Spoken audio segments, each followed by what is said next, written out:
Good morning and welcome to the judges, teachers, guests, and participants of 10th FRSIS 2022. Now, I would like to introduce our judges for today. The chief judge is Puan Farah Mardi binti Aman, Director of English Language Teaching Center, ELTC Malaysia.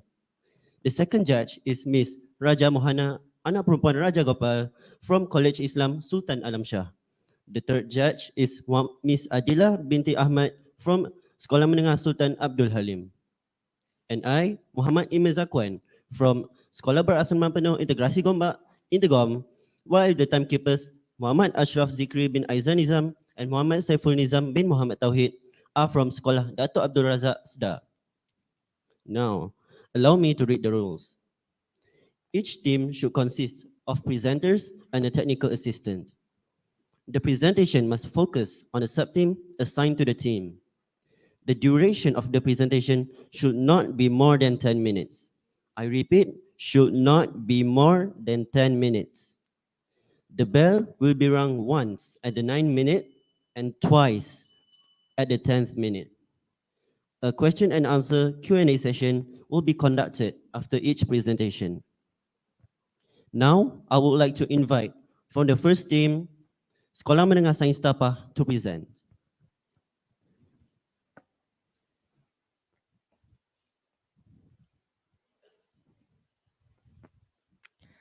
Thank you, moderator, for introducing us. Now, Let's see the inquest that we have done on our research to detect the level of awareness among Tapa Science School community on government initiatives to, to reduce poverty post-pandemic. In this report, we will see the overview of post-pandemic, epitome of poverty, government initiative, and last but not least, the reveal of our data analysis. During the first COVID outbreak in 2019, the whole world was putting to a stop. Many countries were in lockdown and most people were so dependent on wearing face masks. May I ask, how many of you in this room are still wearing face masks outside? Please raise your hand. Thank you. However, as we're entering the endemic phase, Malaysia now is starting to wear off their masks and they are easily to get the infection of COVID-19, which contribute to more than 600 million of cases and over 6 million of deaths due to COVID-19. It sparked an alarming rate of poverty around the world, including Malaysia. Before I start with my presentation, may I ask the moderator, can you give me short answer on what do you understand about poverty? Moderator, what do you understand about poverty? Give me short answer. I think poverty is when you have no money or basic necessities such as food, shelter, and clothes. Thank you. That's a very good answer.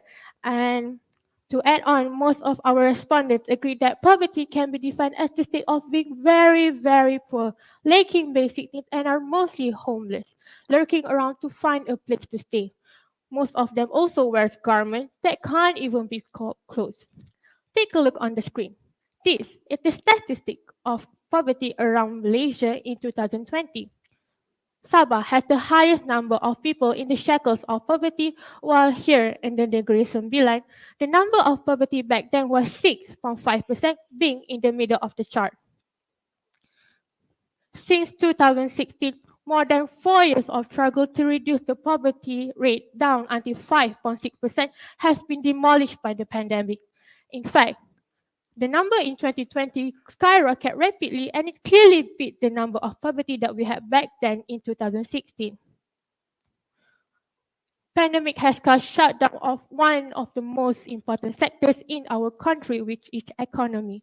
When most companies can't afford to pay their workers' wages, they will lay off their workers one by one, causing lots of people to lose their job. As a result, most breadwinner of a family will have zero source of income and they will fall under the poverty line. This should chain effect affect everyone, and government needs to take many initiatives to overcome this situation.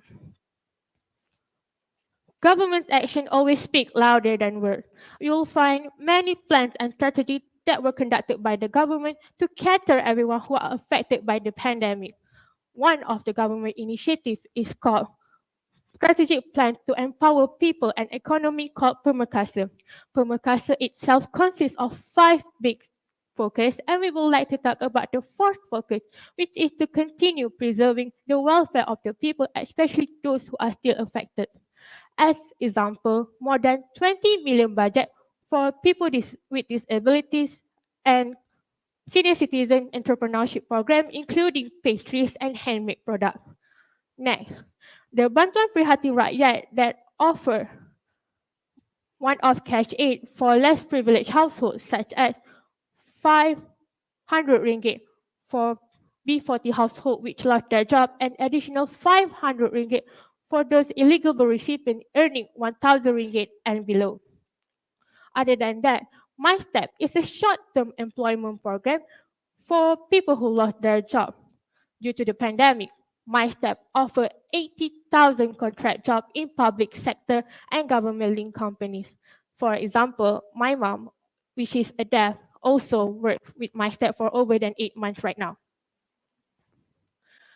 Strategic Economic Plan, also known as Penjana, was valued at 35 billion ringgit to stimulate the economy for ease people's burden. The highlight of their plan is the exemption of individual income tax up to 5,000 ringgit for those who receive gadget from their employers. And double existing of allocation for PERCA B40 program to help fund medical treatment for low-income communities. Last but not least, my favorite government initiative, which is Anjung Kelana, is a temporary shelter in Kuala Lumpur that gives education, medical attention, technical skill training, and employment opportunities for the homeless in Kuala Lumpur. Uh, Anjung Kelana was proven effective in 2020 as most of them has been the resident of the Anjung Kelana itself have lessened down to 70% when most of them are able to build their own life. So, turning into the review of our data analysis, only 73% of the of our respondents are aware on the government initiative, while the remaining of them are very likely to be unaware. And this is very worrying as it can keep more people beyond the poverty line. Next, more than half of the respondents agree that government that have sufficient plan in order to achieve Sustainable Development Goals number 1, no poverty. To avoid poverty, 7 out of 10 people say they will do business, while little more quarter of them say they had no idea on what to do if they experience poverty. And very minority of them suggest that we should learn how to manage money. And this is also concerning because most of the respondents did not prioritize the importance in managing money. Malaysians are very hardworking as most of them agree that they will find a job, more than one job, in order to get out from the poverty line. As you can see nowadays, people work more than 2 jobs. When the daytime job is over, they will immediately change their uniform into Food Panda rider or Grab rider vest, and they will do everything to make sure that they didn't fall under the poverty line.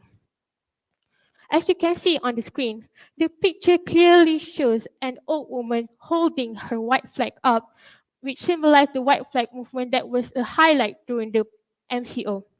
It's safe to say that the old woman has been fell under the poverty line, and Malaysians, without being said, are very generous toward each other.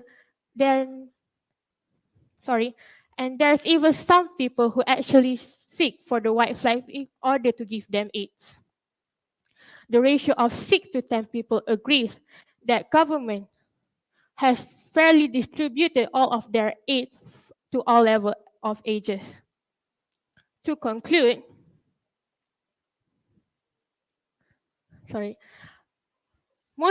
majority of respondents are being 40 years age and above, while the most of younger generation tend to fall into the 27% of our respondent group. The awareness gap exists between generations, and government needs to take one step ahead in order to spread the awareness among the youngster. Let's take a look on our judges. They obviously know what all this plan is. Do you actually know what these plans or strategies do for our country? No, right?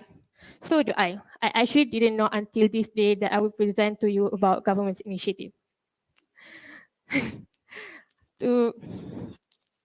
Although government has done everything to make sure all levels of ages are being covered, it's time for them to promote their vitality on the latest social media app so the youth awareness escalate, such as Instagram, YouTube, and many others apps out there. Government also need to monitor closely and give guidance to all fund receivers so until they can stand on their own 2 feet again. As the idiom saying, if you give man a fish, you'll feed him for a day. If you teach man how to fish, you'll feed him for the lifetime. Only through this, Malaysia could rise again under the poverty line. This world isn't entirely a full stop. It's just a semicolon to a new chapter for a better future. Thank you for lending us your ears. May you have a nice day ahead. Thank you for the beautiful presentation from Sekolah Menengah Sains Tapa. Now, I would like to invite the audience to ask some questions.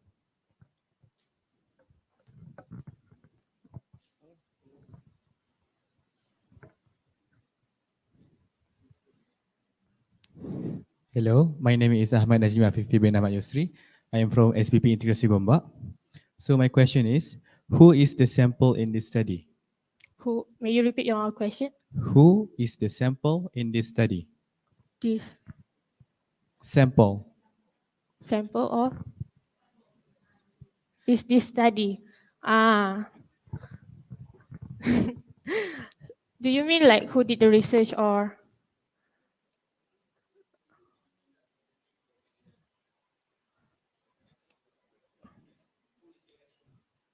who is our respondent? Ah, okay. Sorry. Our respondents was TAPA Science School Committee that includes parents, teachers, our seniors, and our juniors from Form 2 until Form 5 in our school.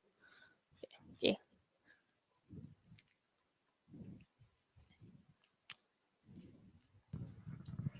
I am Ming. I'm from the Experimental School of Educational Science, and I have a question.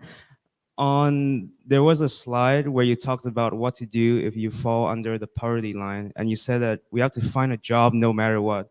And so my question is, what if the area that you're residing in, they have completely no jobs, the unemployment rate is just very high? What do you do then? Thank you for your question. As we all know, Malaysia is a country that support all type of business. In this country, in this country, everyone can do their own job, and everyone can do business. So my suggestion, in my opinion, people who doesn't have job at that area can find natural resource and they can sell it to another village or cities. So now we've reached the maximum number of questions, which is two number of questions. So the Q&A session has been closed. So thank you, Amelia Arisa from Sekolah Menengah Sains Tapa for the beautiful presentation. Thank you very much.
Good morning and welcome to the judges, the teachers, guests, and participants of 10th FRSIS 2022.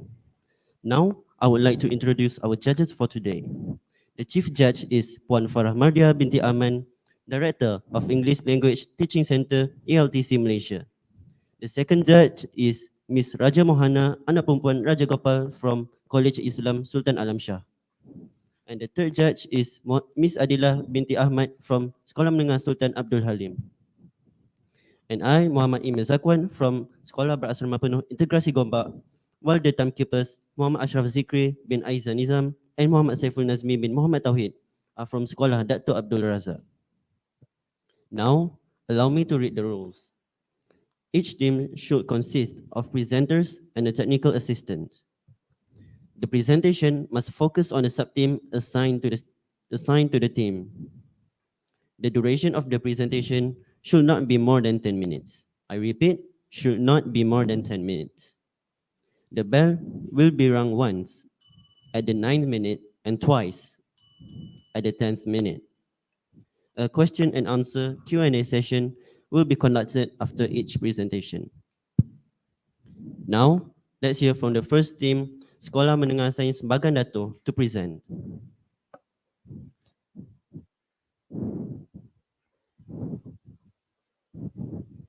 Okay, Bismillahirrahmanirrahim. Assalamualaikum warahmatullahi wabarakatuh. And good afternoon. I bid to the judges, the moderators, and loyal timekeepers, the audience, and those of you watching from the live cast. And my name is Muhammad Nabil Hadif bin Abdul Halim, My name is Adani Fasiah binti Abdul Madi. and we are the representatives of Sekolah Sekolah Menengah Menengah Sains Sains Bagan Bagan Datuk. And for today's topic, we will be discussing on studying the effects of job choices in facing daily life after the pandemic under the sub-team No Poverty. Okay, next slide. First, what are we going to be covering today? So let me just give you a bit of an introduction.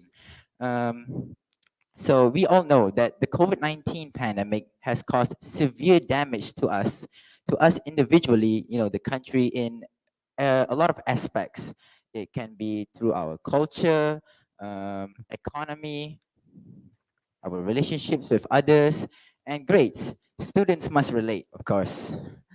And we all had our ups and downs in the pandemic era. Not only that, the MCO, or known as Movement Control Order, it caused us a daily hectic life, making us, we poverty rates keep on increasing, and we needed more money to buy our daily necessity items, and now we got to buy additional items such as face masks, hand sanitizers, and all those products that are promoted in any advertisements that you can see. uh, so people are losing jobs due to the economic crisis, and we have conducted this study to see how they survived this. So next slide.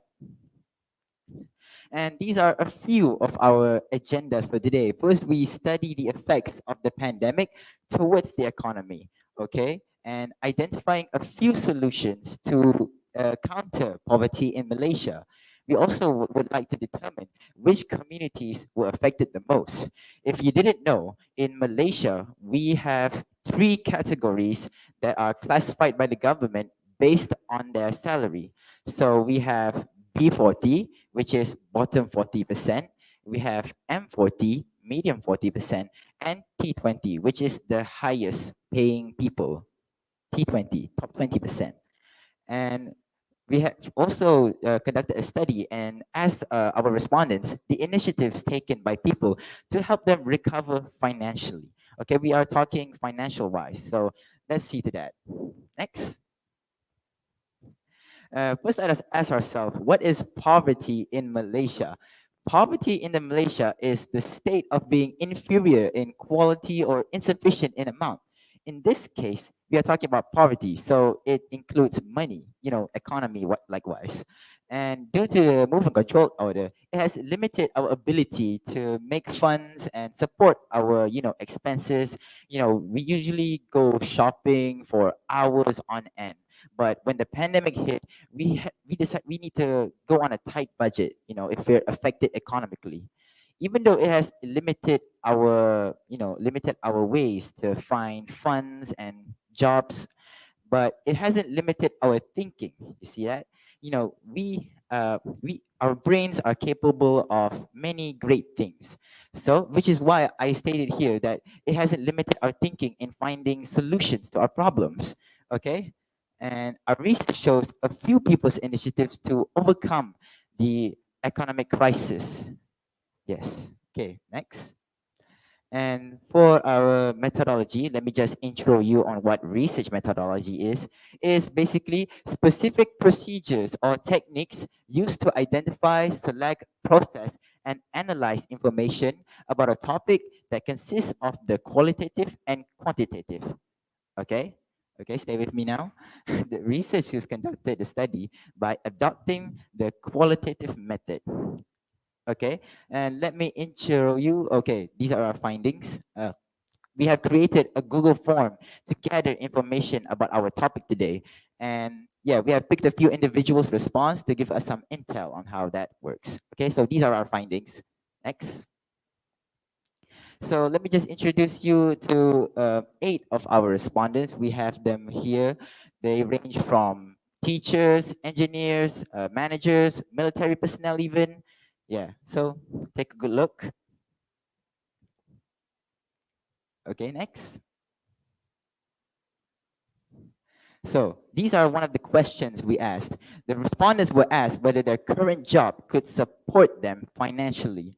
So out of the 8 respondents, 3 people we found out had to do side jobs to support their expenses, meaning they needed an additional income. So if they were a doctor or teacher, and let's say their salary would be 25,000 ringgit, but according to them, that couldn't support their expenses. So they had to do something else or a side income. And 2 of the respondents responded that for Amza here, it said he needed to do e-hailing services, while Zaiful needed to do part-time railer. Okay, and next question. We asked our respondents if they were forced to change their expenses, meaning they had to, you know, usually they can spend up to 5,000 a month on bills, daily necessities, and things they want, things they need.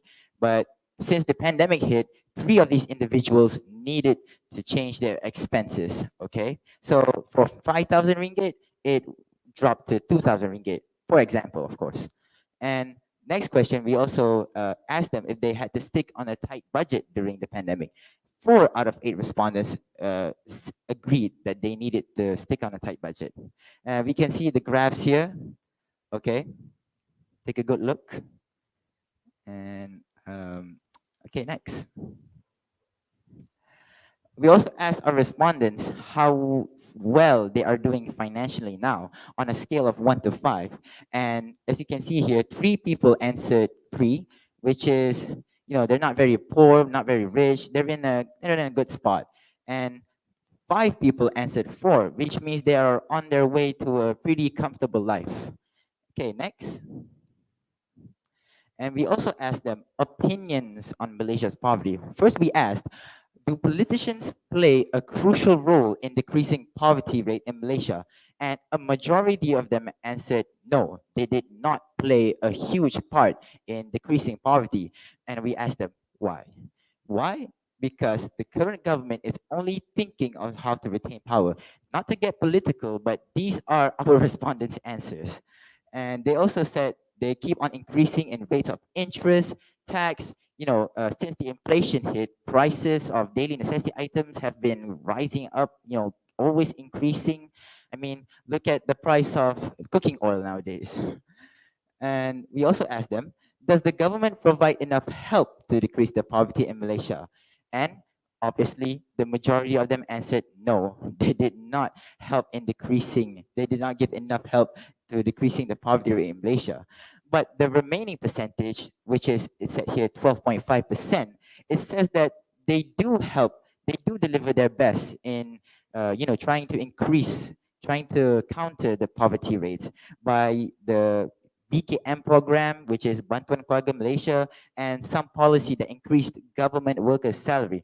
But that scope is only for government workers, and self-employed people or people in the private sector, since they are independent, so we can't really touch on them yet. And we also asked them if increasing rate of poverty, crime rate escalates and affects mental health well-being. Ladies and gentlemen, 100% people agreed with this statement. Okay, moving on. Okay, that we get to our closure now, and this study we have conducted has proven that all the communities are affected one way or another, be it B40, M40, B40, M40, or T20. They are all infected in some way, especially T20. They are affected because they have more dependence since the pandemic. They got to take care of more people than their kids. If they have 3 kids, now they got to take care of their, grandparents, their friends, a lot of dependence to say. And we have provided help. We also rooted out the issues of provided help from the government to accomplish zero poverty. But it's still not enough for most of the civilians in Malaysia. So yeah, not only just that, the government is also responsible in, increasing the economy because they have the rightful power. And I believe that sums up our presentation for the day. Next. Yeah, these are the people of our project for today. And yeah, I believe that sums it all up. Thank you very much. Now to the Q&A. All right. That is the end of our presentation. Do anyone have any questions? Yes, please.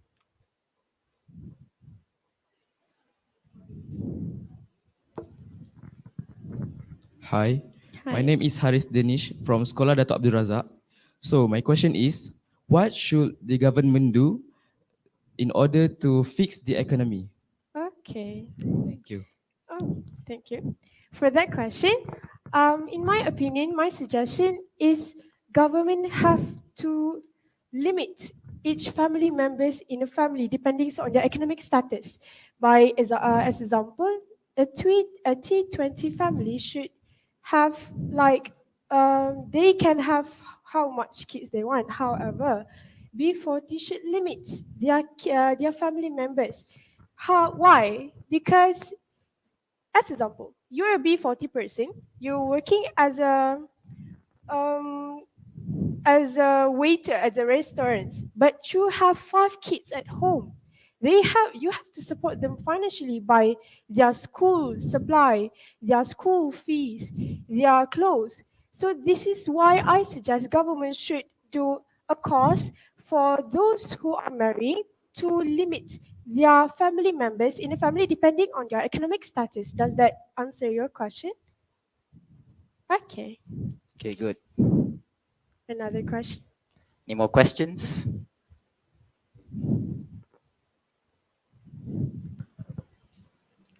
Since there are no more questions from the audience, Oh, yes. yes.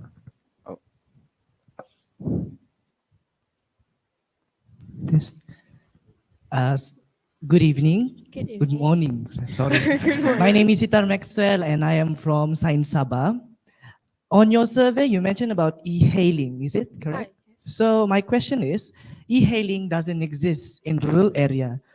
So how does the vulnerable groups in this area could survive through the post-pandemic phase? What are the jobs that they could find in order to survive? Okay. Allow thank me you for to your answer that question for you. All right, sure. Okay. Okay. So if e-hailing services does not have in rural areas, they can always do other businesses. They always sell their products traditionally, but if you take it online, it will have a more people will buy it. In a sense. And not only that, online businesses, it's really effective to make your business do well and whatnot. For example, food products or supplements. Yeah, if you sold it online, a lot of people will be sure to buy it. Okay. That's the all. Okay. Thank you for the beautiful presentation by Sekolah Menengah Sains Bagan Dato. Okay. Thank you very much.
Good morning and welcome to the judges, teachers, guests, and participants of 10th FRSIS 2022.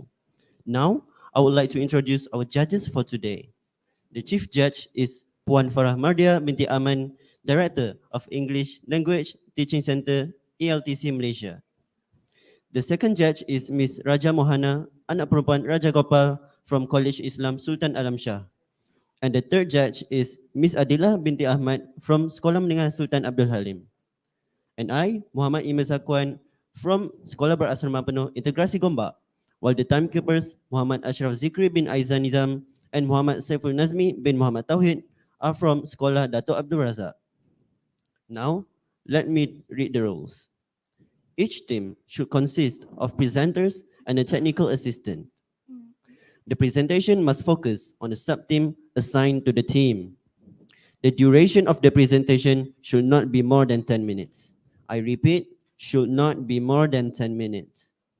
The bell will be rung once at the 9th minute and twice at the 10th minute. A question and answer Q&A session will be conducted after each presentation. Now, I would like to invite the third team, Sekolah Menengah Sains Sabah, to present.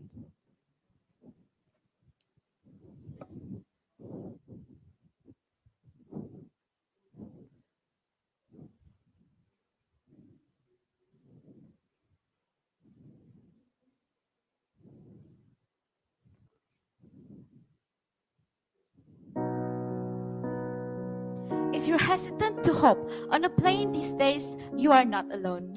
Assalamualaikum. A very good day and kopi sanangan I bid to the honorable judges, wise chairperson, accurate timekeeper, fellow teachers, and all members of the floor. We are Tanak Nabalu from SM Sains Sabah. The title of our presentation today is Giving Up is Not the Answer, a Post-Pandemic Recovery for Tourism Sector, based on the sub-theme Surviving the Post-Pandemic Phase. Now, let me introduce you to the Tanak Nabalu members. The first one is myself, Nurul Iza. The person next to me is Ivana Ivy, our second presenter. Thirdly, Itar Maxwell, the team leader and journalist. Lastly, Hail Idlan, our team's editor and technical assistant. And not to forget our teacher advisor, Madam Amaria Lopez. Tourism continues to be one of the hardest hit by the COVID-19 pandemic, and the outlook remains highly uncertain. Millions of tourism-related businesses and enterprises went bankrupt, and workers lost their jobs, causing financial instability to those in the tourism sector. Now, allow me to continue with our objectives. So in this presentation, we would like to explain the post-pandemic situation and its ongoing impacts to the tourism sector, and to unveil the survival strategies to enable the tourism sector to sustain and resuscitate itself. Whether you've rediscovered your intense feeling to travel, or you've been looking at the dusty suitcase tucked away in the dark corner of your wardrobe, you may be wondering what traveling and tourism looks like in 2022. Is it the same? Will the tourism sector bounce back? Ladies and gentlemen, travel has not yet returned to its pre-pandemic disposition due to the fear of COVID-19. And with the tourists' low confidence to travel and also unwillingness to travel, it has caused a drop in tourist arrivals and made the tourism businesses to receive less income and made them struggling to maintain their businesses. Due to the pandemic, the percentage of scheduled passengers in the global airline industry in 2021 is 50% less than in 2019. However, the statistic shows a slight increase by 16% in 2022. In the hotel industry, there's a drastic drop from 66% to 44% in the hotel occupancy rate in 2020. However, it is predicted to increase to 63.4% in 2022. The pandemic has caused 62 million jobs lost in the tourism sector in 2020.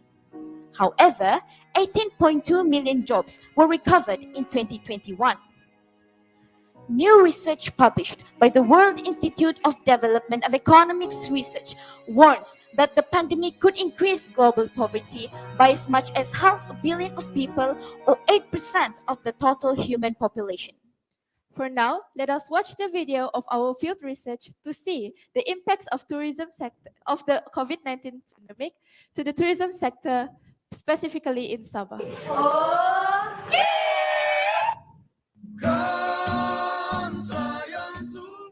2020 was supposed to be a Visit Malaysia year. So all the tourism player within the state geared up for that. Unfortunately, then you had COVID. To be honest, we didn't survive. Kena bayar sewa, kena bayar gaji. Your income becomes zero. Satu, tidak ada sales. Tidak ada sales means tidak ada cash flow. So tidak ada cash flow, tidak ada income. All the crews terpaksa untuk cari kerja lain lah semasa pandemik itu. People tend to get lost. What do I do next? How long is this going to last? So macam mana tourism nak survive? So we need to do something in order to survive. Ini jambatan Tamparuli ini dia makin famous dan famous sebab kami buat macam persembahan kebudayaan to attract more tourists begitu.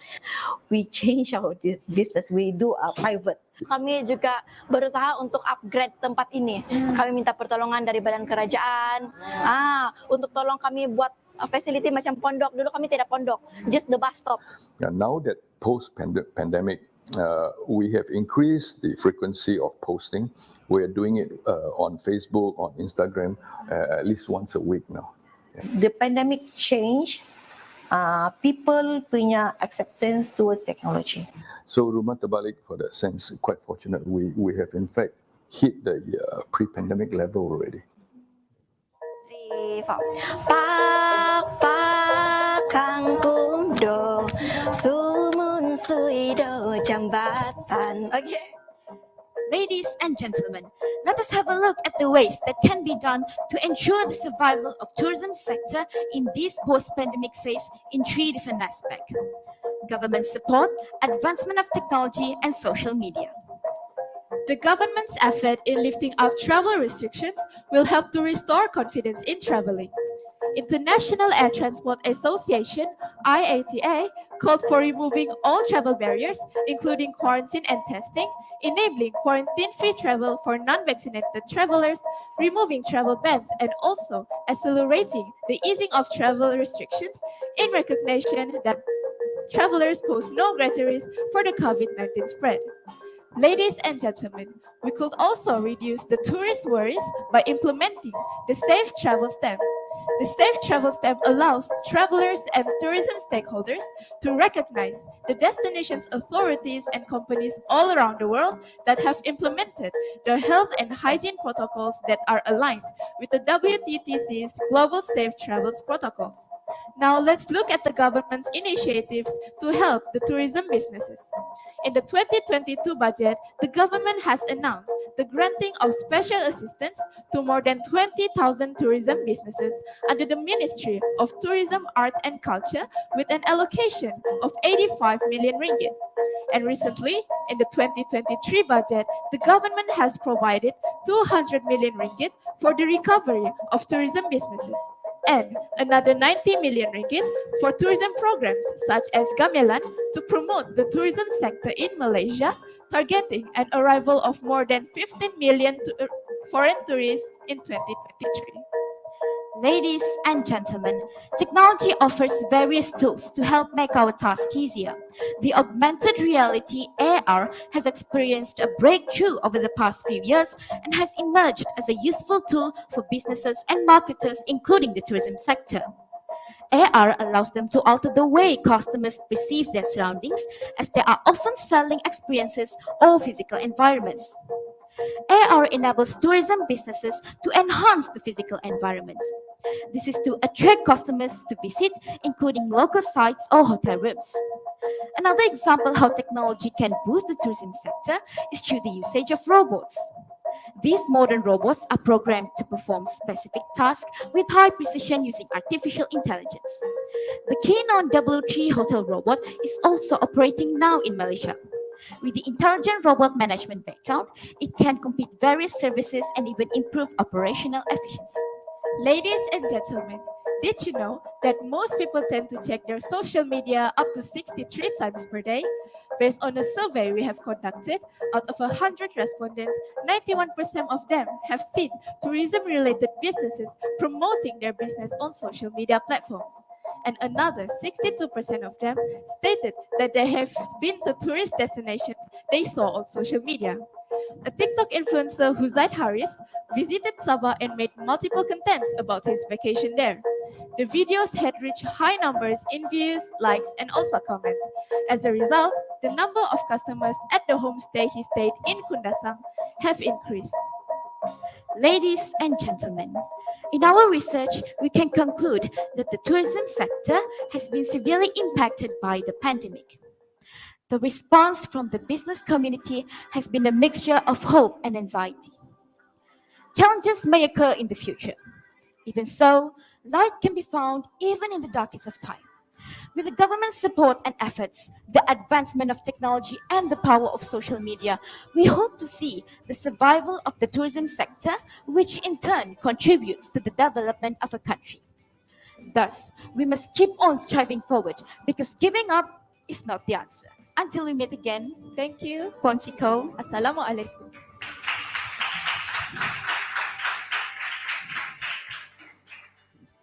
Now, I would like to invite the audience to ask some questions.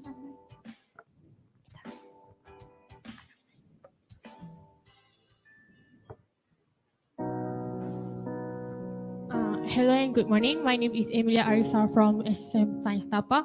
I would like to ask a question. How can government convince and attract tourists to visit Malaysia without being worried of our current situation post-pandemic?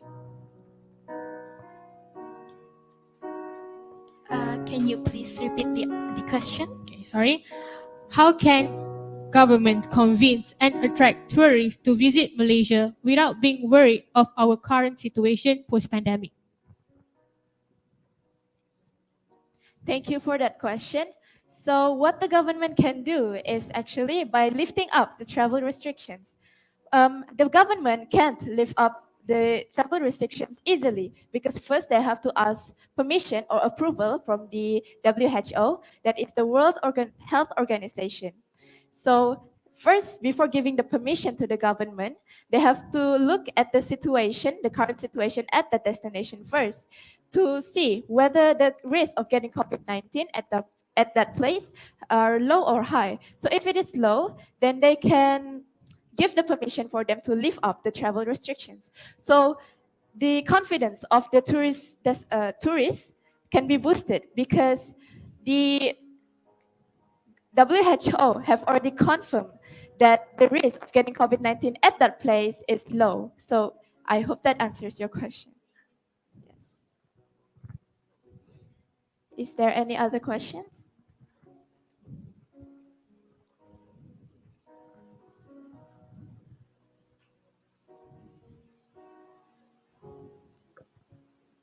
Since there are no more questions from the audience, I would like to invite the judges to give some questions.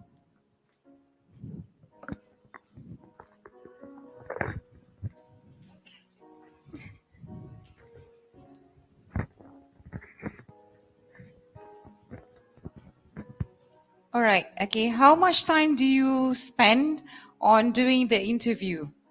Because we have seen so many interviews done at various places. Yes. If we could get some microphone. Yes.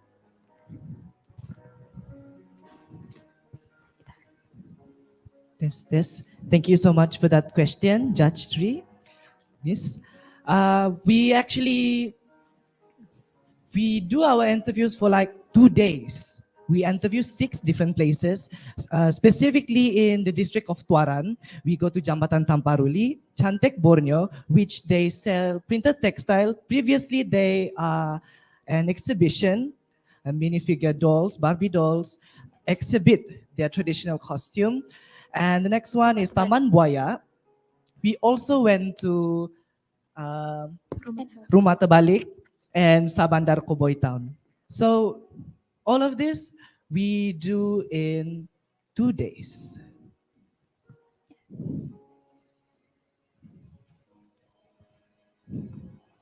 Thank you to the presenters from Sekolah Menengah Sains Sabah. Give them a big round of applause. So before we sit down, since we visited many locations and many sites, many tourist sites, we actually brought back a souvenir specifically for the judges here in Terengganu. So it's like a small piece of Sabah with you. So can I?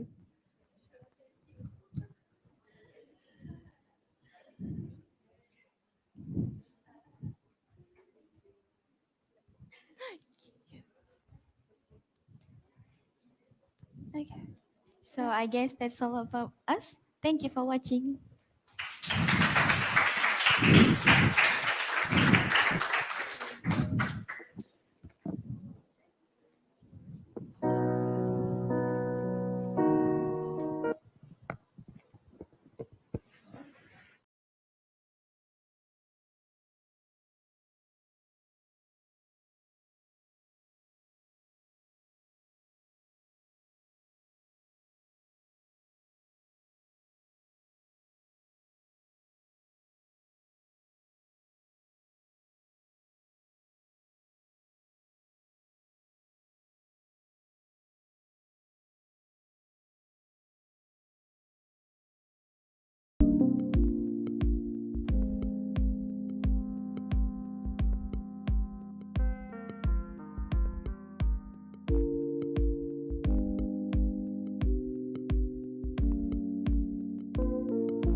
Good morning and welcome to the judges, teachers, guests, and participants of 10 FRSIS 2022.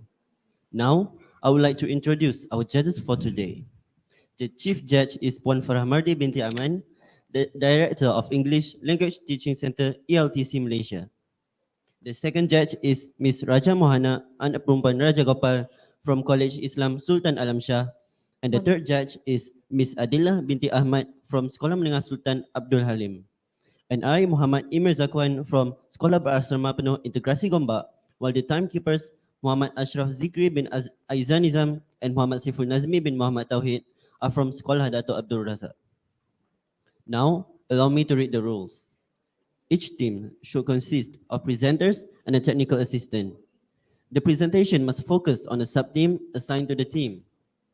The duration of the presentation should not be more than 10 minutes. I repeat, should not be more than 10 minutes. The bell will be rung once, at the 9th minute, and twice, at the 10th minute. A question and answer Q&A session will be conducted after each presentation. Now, I would like to invite from the fourth team, Sekolah Menengah Sains Kuala Terengganu to present.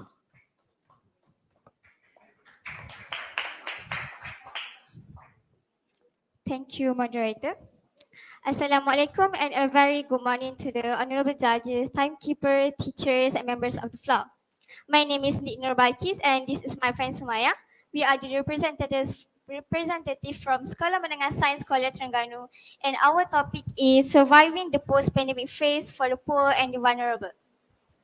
So as we all know, the COVID-19 pandemic has not only caused a global health disaster, but also an economic and labor market crisis.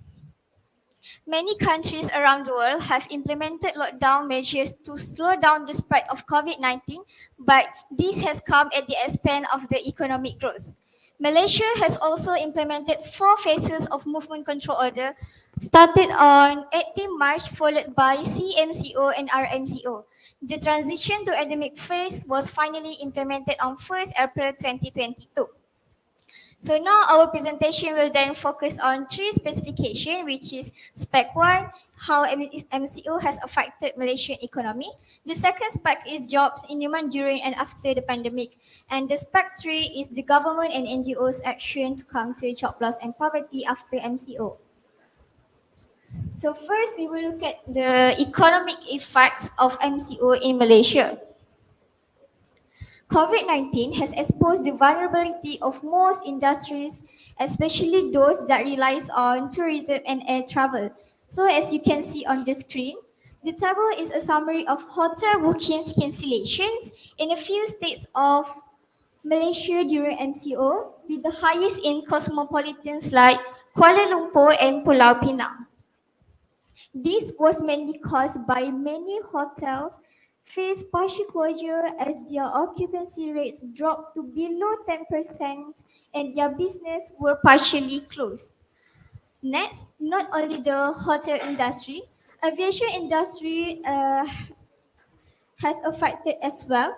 Since the outbreak, it has been among the hardest affected in terms of revenue, and we can see here Langkawi is the evidence when there was a significant drop from 2019 to 2020.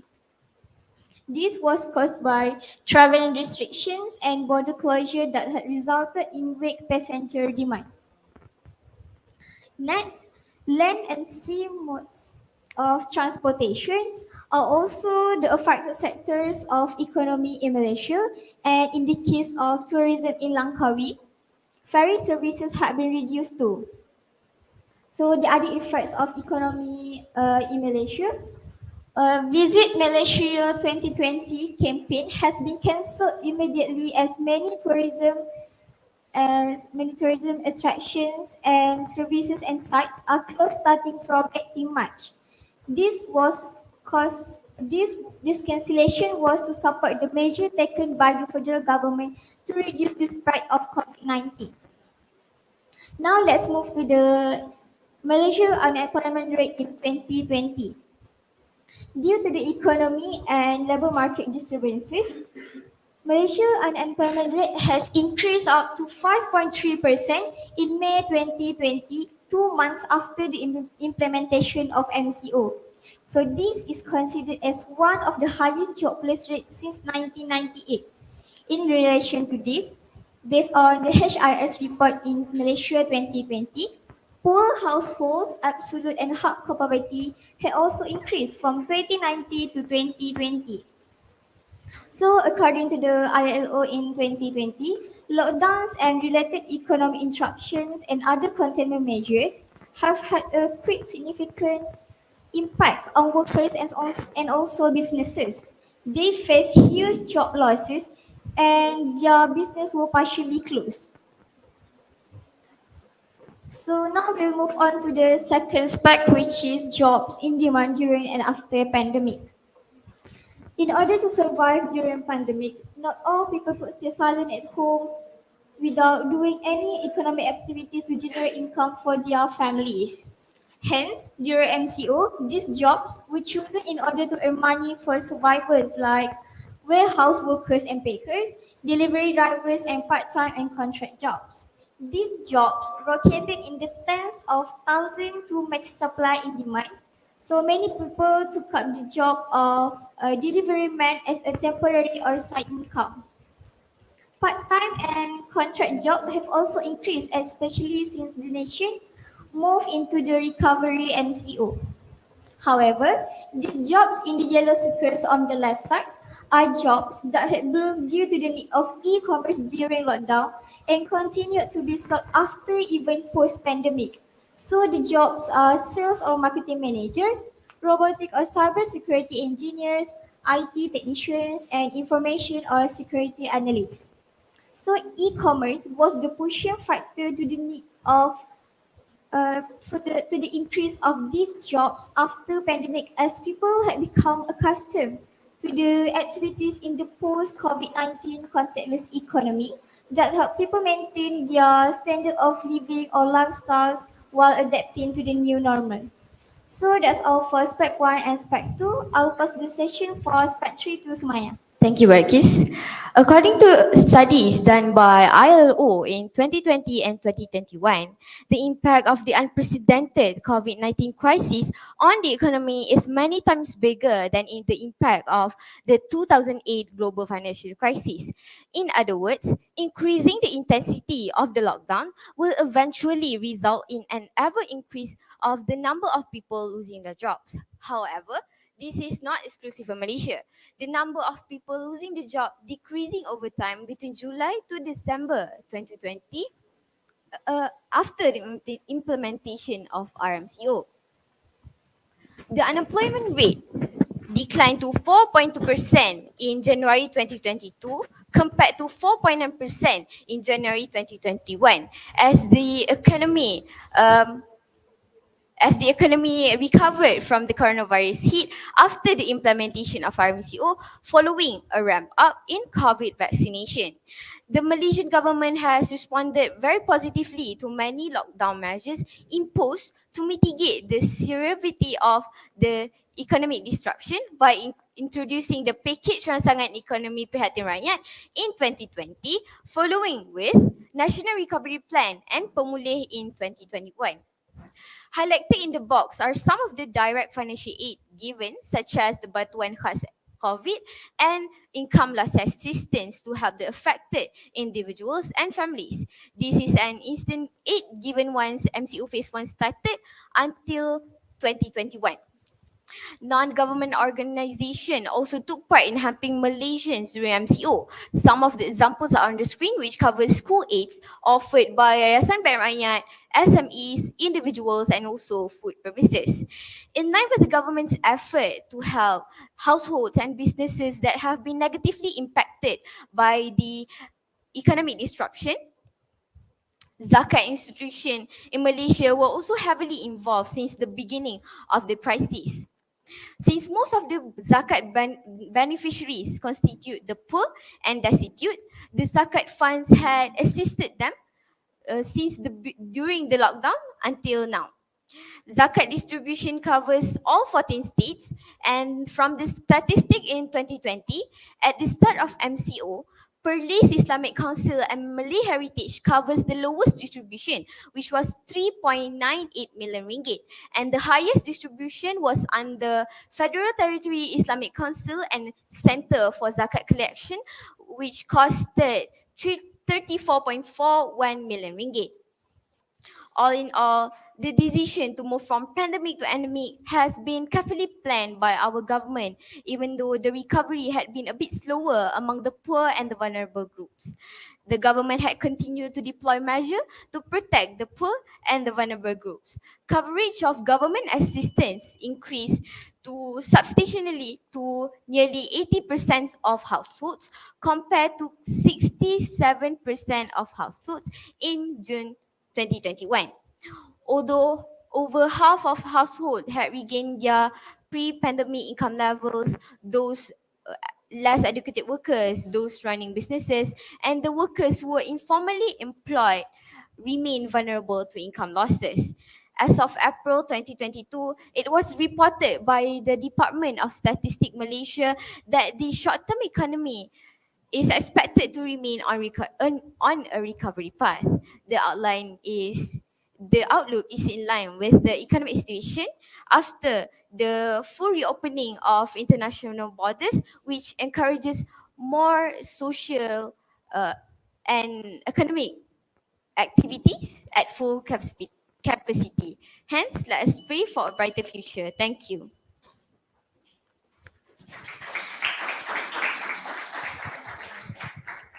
Now, I would like to invite the audience to ask any questions.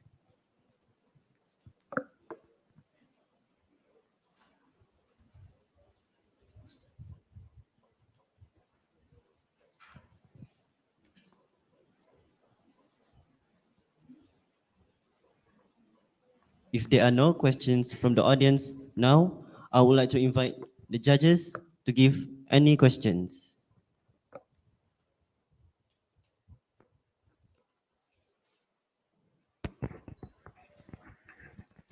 Yeah, hello.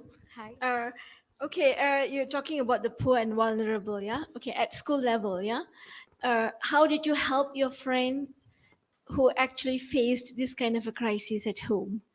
Okay, so in Sester, Sekolah Menengah Sains Kuala Terengganu, we have our Bada Society, our Islamic society has this one where we call it as Amal Bhakti, where we donate money. For me, I asked my father to help me to donate money to my friends who is considered as poor and vulnerable groups.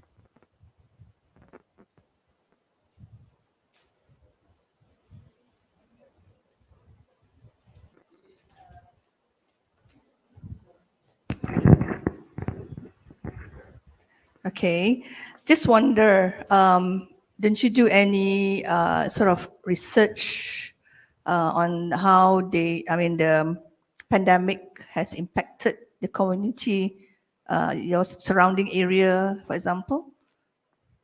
Thank you for the question.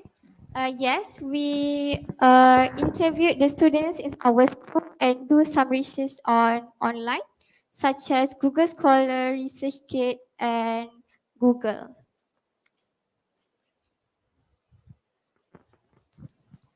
Thank you to presenter from Saint Terengganu for the presentation. Give them a big round of applause.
Good morning and welcome to the judges, teachers, guests, and participants of 10 FRSIS 2022.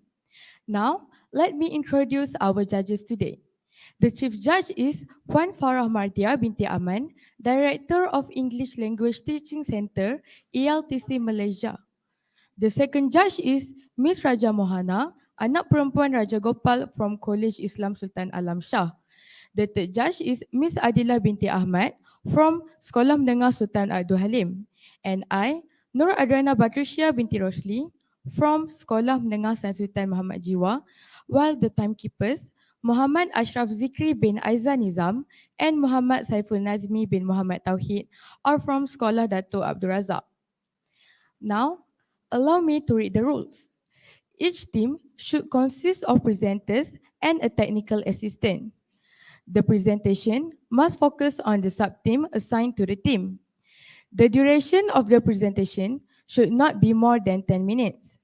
The bell will ring once at the 9 minute and twice at the 10 minute. A question and answer Q&A session will be conducted after each presentation. Now, I would like to invite representative from Experimental School of Education Science, Team 1 to present.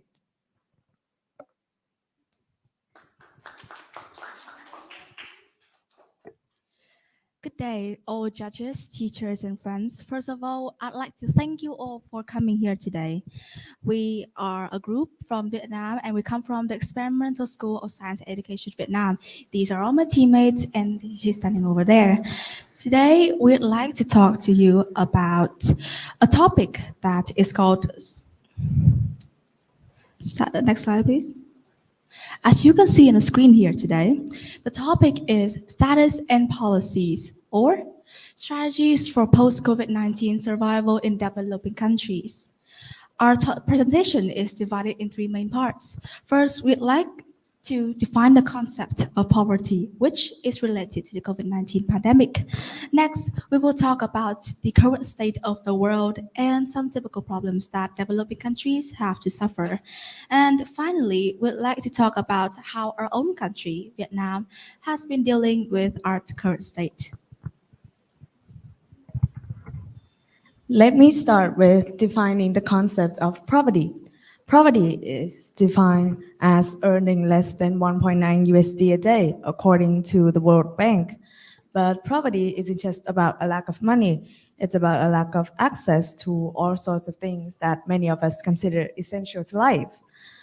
Current statistics indicate that around 8.9% of the world's population lives in poverty. This is especially after the COVID-19 pandemic, which has proven to affect the whole planet as we know it, but it's also threatening the fight against poverty in many countries even till this day. The Oxfam organization, citing the research by King's College in London, UK, and the Australian National University, estimates that the COVID-19 pandemic has put more than 500 million people, around 8% of the world's population, into poverty. The next part of the presentation will give you an overview of the current state in the world post-pandemic phase. It has been 2 years since the COVID-19 pandemic has been declared a global pandemic. The statement was made by the WHO on March 11, 2020. 10.8 billion doses have been administered globally, with 4 doses already being recommended for people that have high risk. And the consensus is that COVID-19 is now slowly becoming endemic, meaning that we will live with it like we did with the flu, but without much greater consequences as it was 2 years ago. As you can see on the screen here today, the above graph shows the poverty count in regions millions from 2010 to 2030. As you can see, Sub-Saharan Africa is the poorest group with the highest rates of poverty in the fixed timeline, whilst the South Asian, the Middle East, and Latin American, Caribbean, and the North Africa come close behind. There seems to be a downward trend throughout the years, with a sharp increase in 2020 due to the widespread pandemic that we all know, and a relative decrease in the next year again. As you can see, this is maybe due to the socioeconomic disadvantages, or it can be due to limited access to healthcare. Countries that typically face this problem have primarily crowded and poor settings. Take a look at Venezuela, for example. Water, fuel, and medicine are currently lacking, and power outages are commonly occurring, all factors which promote poverty. In Nigeria, many Nigerians, especially in the northern region, currently lack education and access to basic infrastructure such as safe drinking water, improved sanitation, or most importantly, electricity. Lastly, Afghanistan, inflation rates are still relatively high as residents scramble to take the savings by cash after the Taliban takeover in August.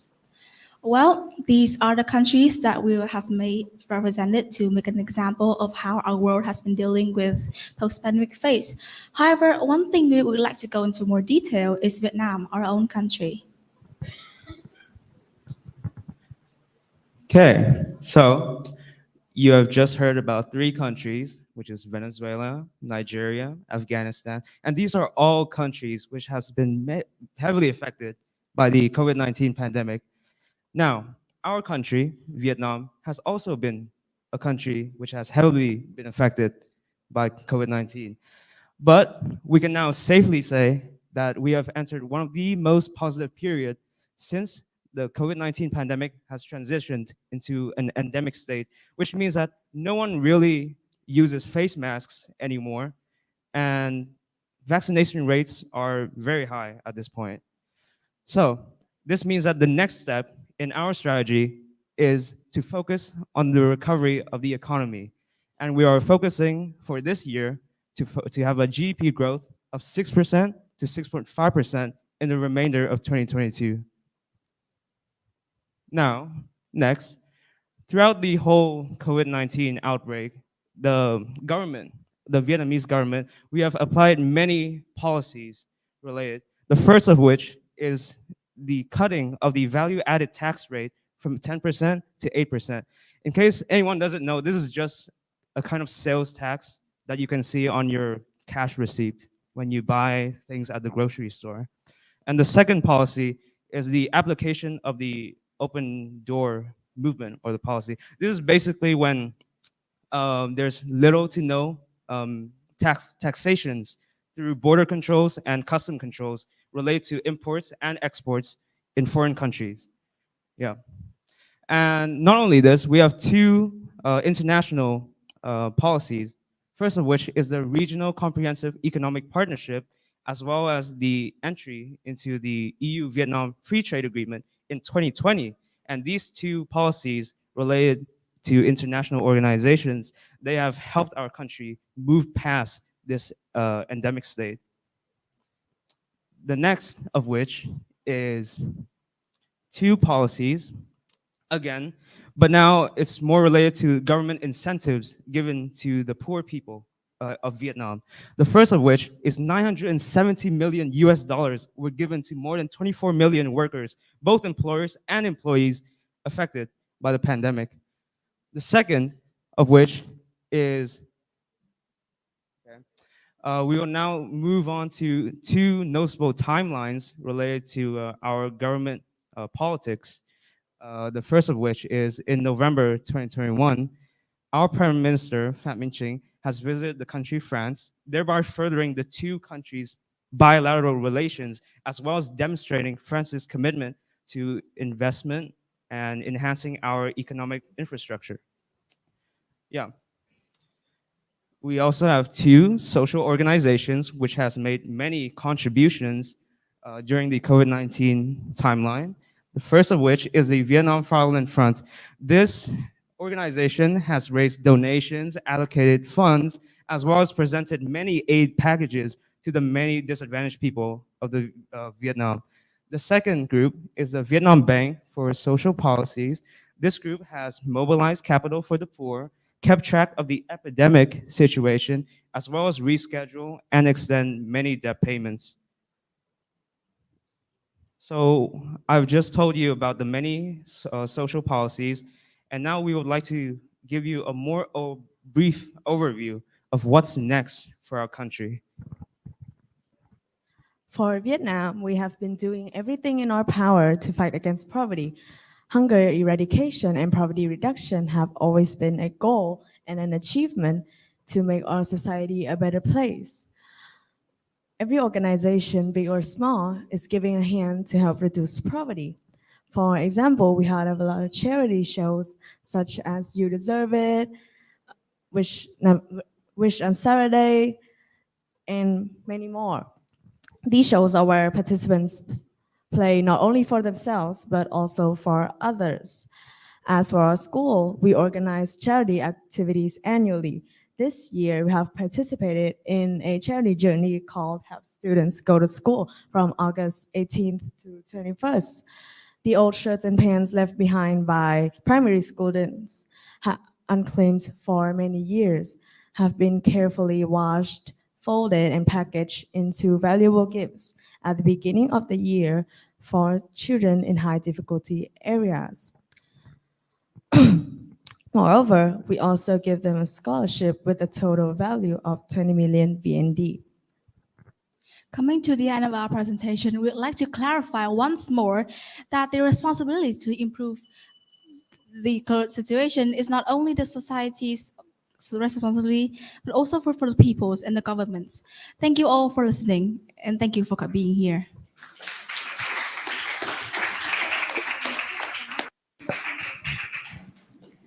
Now, I would like to invite audience to ask questions.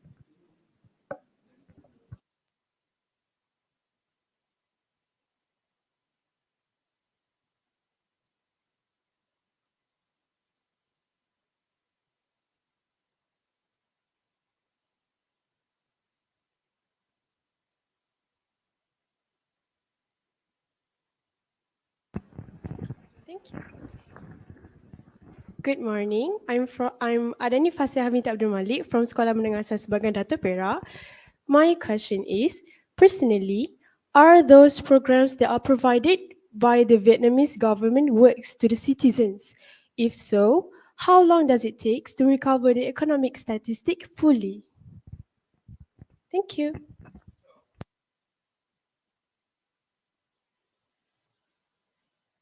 Okay. So we would say that the many programs that our government has given out, they do have a great effect on the citizens. And this is because, let's be honest, the government, even though most people say that our government, they don't really do much for the poor people, they at least do something more than the more so than, let's say, students or some other politicians. They don't really give out charity work for us. And so the fact that they even have social programs for the poor people in this endemic stage is just a blessing in itself. And also, yeah, I think that's really all. Does that really answer your question? Yeah, it does.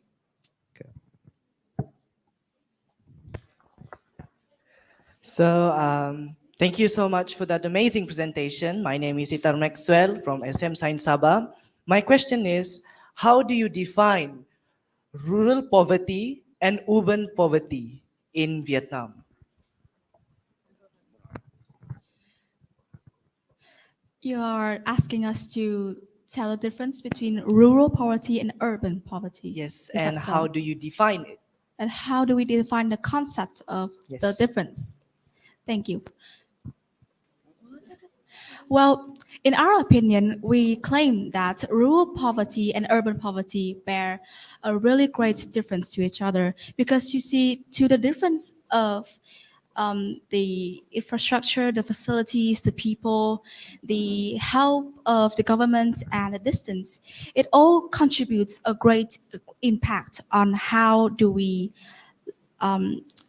help to improve the situation, because if different settings have to have different set of solutions, and I think that in rural poverty, it is through the how people are constantly struggling to survive every day, whereas in urban poverty, it is a little bit easier because the facilities are more improved and there are various ways to help find a job in a big city.